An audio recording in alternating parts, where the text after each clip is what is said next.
தினமொரு வசனம். 1 தெசலோனிக்கேயர் 1வது அதிகாரம் வசனம் 6.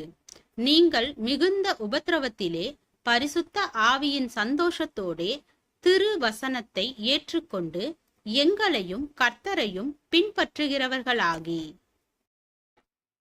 ஒரு கணவன் தன் மனைவியிடம் அன்பாக நடந்து கொள்ளாமல் அடிக்கடி ஏதாவது ஒரு காரணத்திற்காக அவளை துன்புறுத்தி கொண்டே இருப்பான். ஒரு நாள் அவன் மனமாற்றம் அடைந்தான். தன்னுடைய மனைவியை இனி சஞ்சலப்படுத்தாமல் சந்தோஷமாக வைக்க விரும்பினான். மனைவியை சந்தோஷமாக வைத்திட எதையும் செய்திட ஆயத்தமாகி, நீ சந்தோஷமாய் இருக்க நான் உனக்கு என்ன செய்ய வேண்டும் என்று கேட்டான். அதற்கு அவள், நீங்கள் சந்தோஷமாய் இருங்கள், அப்பொழுது நானும் சந்தோஷமாய் இருக்க முடியும் என்றாள். ஏனென்றால் எப்பொழுதெல்லாம் அவன் சந்தோஷமாய் இருந்தானோ அப்பொழுதெல்லாம் தானும் சந்தோஷமாய் இருக்க முடிந்ததை அவள் அறிந்திருந்தாள். ஆம், ஒருவர் தனக்குள் சந்தோஷமாய் இருக்காவிட்டால் அவரால் பிறர் சந்தோஷமாய் இருக்க முடியாது. தங்களுக்குள் உண்மையான சந்தோஷத்தை காணாதவர்கள்தான் பிறருடைய சந்தோஷத்திற்கு பாதகம் ஏற்படுத்துகின்றார்கள்.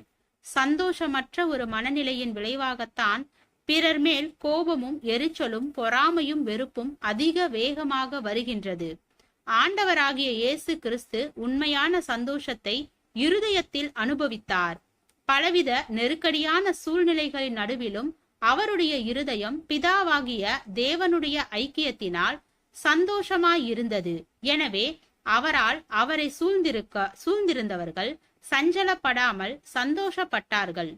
பவுல் துன்பங்களின் நடுவிலும் தேவ உறவின் விளைவான சந்தோஷத்தை தனக்குள் அனுபவித்ததால் சந்தோஷமாயிருந்த பிறருடைய சந்தோஷத்திற்காக அதிக கரிசனை கொள்ள முடிந்தது.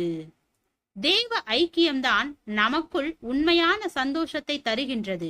அந்த சந்தோஷத்தில் சமாதானம், இரக்கம், அன்பு ஆகியவை கலந்திருப்பதால் பிறரை சஞ்சலப்படுத்திவிடக் கூடாதே என்ற எச்சரிக்கை உணர்வும், பிறர் எப்படியாவது சந்தோஷமாய் இருக்க வேண்டுமே என்ற விருப்பமும் ஏற்படுகிறது. கர்த்தருக்குள் சந்தோஷமாய் இருப்பவர்கள் பிறருக்கு சந்தோஷம் தருவார்கள். ஜெபம். தேவனுக்கு ஸ்தோத்திரம். தேவனே, நாங்கள் எங்களுடைய வாழ்க்கையில் தேவ ஐக்கியத்தில் நிலைத்து இருப்பவராகவும் விசுவாசத்தில் உண்மையுள்ளவராகவும் சரியான வழியில் நடப்பவர்களாகவும் வேதத்தை பின்பற்றுபவர்களாகவும் வாழ கிருபை பாராட்டும். ஆமென்.